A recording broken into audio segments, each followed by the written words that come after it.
എന്തുപറ്റി? നിന്റെ mobile of ചെയ്തിരിക്കുകയാണല്ലോ. അവരെല്ലാം ഇന്ന് രാത്രി എത്തും. ആര്? നമ്മളിങ്ങോട്ട് അയച്ചവരാരാണോ അവർ. മിഷൻ പൂർത്തിയാക്കിയിട്ടേ അവരിനി കേരളത്തിൽ നിന്ന് മടങ്ങും. എവിടെ നിന്റെ പ്ലാൻ? ഇതാണോ നമ്മുടെ ഓപ്പറേഷൻ?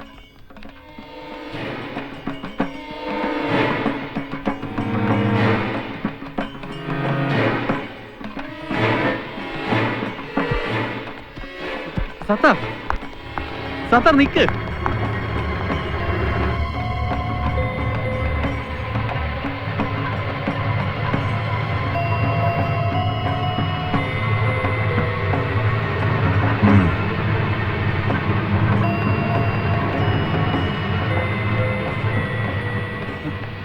ഏയ്, ആ നില്ല നില്ല നില്ല, ഒരു കൂട്ടുകാരൻ വന്നിട്ട് പരിചയപ്പെടുത്താണ്ട് പോവാ. അങ്ങനെ പരിചയപ്പെടുത്ത ഒന്നുമില്ല. സത്താർ, എടാ നീ അങ്ങനെ പോവാതെ, എനിക്ക് കുറച്ച് സംസാരിക്കാനുണ്ട്. എടാ എനിക്ക് പറയാനുള്ളതെന്ന് കേട്ടിട്ട് പോ. നീ ഒന്ന് നിന്നെ അവിടെ. ഏയ് കേറ്.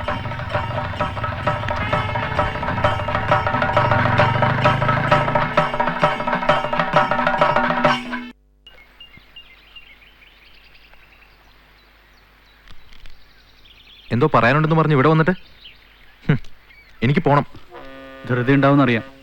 സലീം മുബാറക്കിന്റെ വിധി എന്നിലും നടപ്പാക്കണമല്ലോ. സത്താർ ആലോചിച്ചിട്ടുണ്ടോ എങ്ങനെയാ നമ്മുടെ മനസ്സിൽ ഈ തീവ്ര മതവികാരത്തിന്റെ വിത്ത് മുളച്ചതെന്ന്? ഇപ്പോഴെന്താ ഇങ്ങനെയൊക്കെയുള്ള ചിന്തകൾ? ഓ, മറന്നുപോയി. ജാവേദ് ഇബ്രാഹിം ചിത്രം വരയ്ക്കാനും സ്വപ്നം കാണാനും ഒക്കെ തുടങ്ങിയല്ലോ അല്ലേ? അവരൊക്കെ പാവങ്ങളാ, സ്നേഹിക്കാൻ മാത്രം അറിയാവുന്നവര്. അവിടെ ജാതി മതമൊന്നുമില്ല. അങ്ങനെ ഒരുപാട് പേരുണ്ട് ഈ ലോകത്ത്. അവർക്ക് അവരുടെ വഴി, നമുക്ക് നമ്മുടെ. നാം സഞ്ചരിക്കുന്ന വഴി നമ്മൾ തിരഞ്ഞെടുത്താൻ തോന്നുന്നുണ്ടോ സത്താറിന്? സാഹചര്യങ്ങൾ, നമ്മുടെയൊക്കെ സാഹചര്യങ്ങളാണ് നമ്മൾ അവിടെ കൊണ്ടെത്തിച്ചത്. കൈക്കുഞ്ഞായിരിക്കെ ഉപേക്ഷിച്ചു പോയ ബാപ്പയെ തേടി മണലാരണ്യത്തിലൂടെ അലഞ്ഞപ്പോ വിശപ്പും ദാഹവും കൊണ്ട് ബോധമറ്റ് വീണ കഥ നീ തന്നെയല്ലേ എന്നോട് പറഞ്ഞിട്ടുള്ളത്? അന്ന് നിനക്ക് ദാഹജലം തന്ന പാകിസ്ഥാനി നിന്റെ കഥ കേട്ട് നിന്നെ അയാളുടെ നാട്ടിലേക്ക് കൊണ്ടുപോയി. കൈ നിറയെ പണവും മനസ്സ് നിറയെ വർഗീയതയും നിറച്ചു. അതൊക്കെ നിന്റെ സാഹചര്യങ്ങൾ. എനിക്കുണ്ട് അത്ര ഓർക്കാൻ ഇഷ്ടപ്പെടാത്തൊരു ഭൂതകാലം. പക്ഷെ സത്താർ, ഒന്ന് ആലോചിച്ചാൽ നിനക്ക് മനസ്സിലാവും. മണൽ നഗരത്തിലെ കടുത്ത വേനൽ ആ പാകിസ്ഥാനെ നിന്റെ നാക്കിൽ ഒഴിച്ചെന്ന ദാഹജലമല്ല, കൊടും വിഷമായിരുന്നു. കൊള്ളാം, വളരെ നന്നായിരിക്കുന്നു നിന്റെ ഈ സംസാരം. ഇനി ഒരൊറ്റ സംശയം ബാക്കിയുള്ളൂ. ജാവേദ് ഇബ്രാഹിം എന്ന ഉപനയനം കഴിഞ്ഞ് പൂണൂലിട്ടത്? പരിഹസിക്കണ്ട. നാം സഞ്ചരിക്കുന്ന വഴി തെറ്റാണെന്ന പൂർണ്ണ ബോധ്യത്തോടാണ് ഞാൻ സംസാരിക്കുന്നത്. അള്ളാഹുവിന്റെ പേര് നമ്മളെയൊക്കെ മുതലെടുക്കാടാ ചിലര്. ആരാ മുതലെടുക്കുന്നത്? അള്ളാഹുവിന്റെ രാജ്യം സൃഷ്ടിക്കാൻ ശ്രമിക്കുന്ന നമ്മുടെ മഹാപ്രസ്ഥാനത്തിലുള്ളവരോ? അള്ളാഹുവിന്റെ രാജ്യം പുല്ലിനെയും പൂനെയും പുഴുവിനെയും സകല ചരാചരങ്ങളെ സൃഷ്ടിച്ച പടച്ച തമ്പുരാനെ സ്വന്തം രാജ്യം വേണമായിരുന്നെങ്കിൽ മുസ്ലിങ്ങളെ മാത്രം സൃഷ്ടിച്ചാൽ പോരായിരുന്നോ? എന്തിനാ ഇത്രയധികം മതങ്ങളും അതിന്റെ കീഴിൽ ആയിരക്കണക്കിന് ജാതികളും ഉപജാതികളും സൃഷ്ടിച്ചത്? അതോ ഇനി അന്യമതക്കാരെ സൃഷ്ടിച്ചത് വേറെ ഏതെങ്കിലും ദൈവം എന്ന് പറയുന്നുണ്ടോ വിശുദ്ധ ഗ്രന്ഥത്തിൽ? അവസാനിപ്പിക്കണം നമുക്ക് ഈ ചോരക്കളി.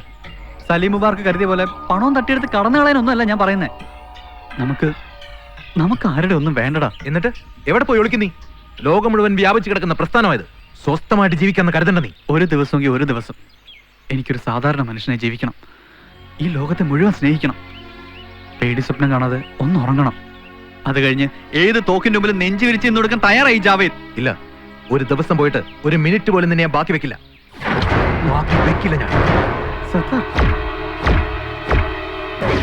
പടച്ചോന്റെ പുസ്തകത്തിൽ നിന്ന് ജാവേദ് ഇബ്രാഹിമിന്റെ പേര് ഞാനിങ്ങ് കീറിയെടുക്കാം.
അവരോട് പോയി പറ ജാവേദ് ഇബ്രാഹിമിന്റെ മനസ്സ് മാറിയെന്ന്. പടച്ചോൻ വിധിക്കുന്ന എന്തും ഏറ്റുവാങ്ങാൻ തയ്യാറാ ജാവേദ് ഇബ്രാഹിം.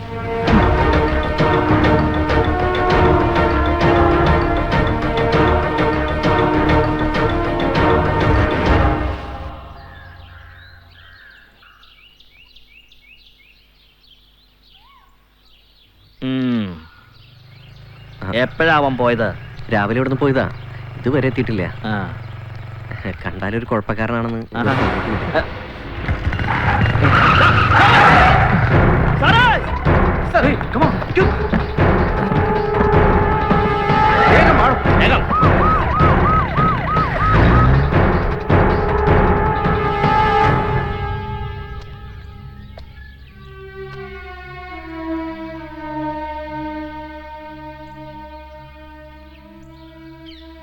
जय हिंद जय हिंद।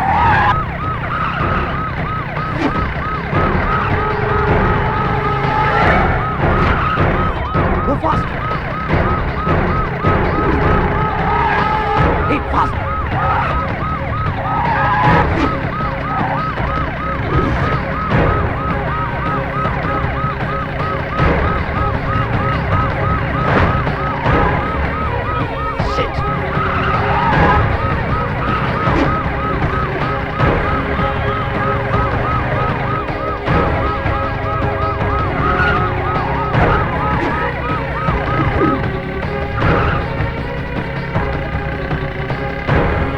Hello, KLM 2468.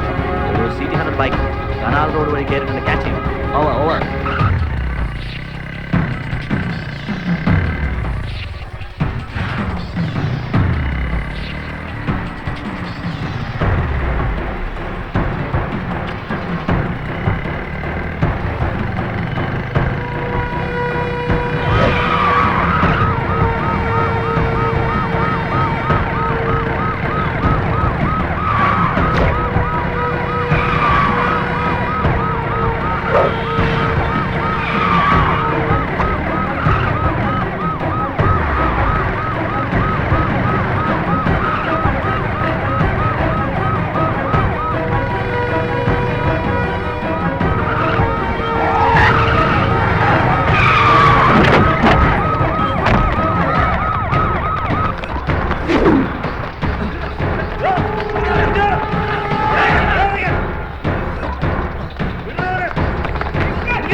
മറ്റന്നാൾ അരങ്ങേറുന്ന കേരളോത്സവമാണ് അവരുടെ ലക്ഷ്യമെന്ന് ഈ മാപ്പിൽ നിന്ന് ക്ലിയർ ആയി കഴിഞ്ഞു. VVIPകളും ഫോറിൻ ഡെലിഗേറ്റ്സും പങ്കെടുക്കുന്ന ആ ഫംഗ്ഷനിൽ നടത്താൻ ഉദ്ദേശിക്കുന്ന ബോംബ് ബ്ലാസ്റ്റ് ആണ് മിഷൻ 2009. ടൈറ്റ് സെക്യൂരിറ്റിയാണ് ഞങ്ങൾ കേരളോത്സവത്തിന് പ്രൊവൈഡ് ചെയ്തിരിക്കുന്നത്. ആര് വിചാരിച്ചാലും അത് ബ്രേക്ക് ചെയ്യാനാവില്ല. മുംബൈ സംഭവത്തിന് 2 ആഴ്ച മുൻപ് തന്നെ ഞങ്ങൾ ഇൻഫർമേഷൻ തന്നതാ. അവിടുത്തെ പോലീസ് അധികാരികളും സാറിന്റെ ഇതേ ഭാഷയിലാ പ്രതികരിച്ചത്. ഞങ്ങളുടെ സെക്യൂരിറ്റി ആര് വിചാരിച്ചാലും ബ്രേക്ക് ചെയ്യാനാവില്ല എന്ന്. ഒരു ദുരന്തം നടക്കുന്നവരെ ഉള്ളൂ സാർ ഈ ആത്മവിശ്വാസമൊക്കെ. മിസ്റ്റർ ജീവൻ ഐസക് തന്നെ പറയൂ, എന്തൊക്കെ മുൻകരുതലുകളാണ് എടുക്കേണ്ടത്? കേരളോത്സവത്തിന് ക്ഷണിക്കപ്പെട്ട മുഴുവൻ അതിഥികളുടെയും ഒരു ലിസ്റ്റ് തയ്യാറാക്കുക. VIP ആരൊക്കെയാണ്, അവർക്ക് കൂട്ടുവരുന്ന ആരാണ് എന്ന് കൃത്യമായിട്ട് അറിയണം. പോലീസ് അറിയാതെ ഒരു ഈച്ച പോലും കേരളോത്സവത്തിന്റെ വേദിയിലേക്ക് പ്രവേശിക്കരുത്. ഇതിനൊക്കെ ഉപരിയായി ഈ വ്യാജ പാസ്പോർട്ടുകൾ അവർക്ക് നിർമ്മിച്ചു നൽകിയ ഏജന്റിനെ കണ്ടെത്തണം. ജാവേദ് ഇബ്രാഹിമിന് എന്തിനാ സന്ദീപ് സുബ്രഹ്മണ്യം എന്ന ഹിന്ദു പേരില് ഒരു പാസ്പോർട്ട്? കറക്റ്റ്. അതിലെന്തോ പ്ലാനിംഗ് ഉണ്ട്. സലീം മുബാറക്കും അബ്ദുൽ സത്താറും കൊല്ലപ്പെട്ടത് എബ്രാഹിമിന്റെ ഏരിയയിലല്ലേ? അവിടെ എവിടെയോ ഉണ്ട് നമുക്ക് വേണ്ടപ്പെട്ട ഒരാൾ.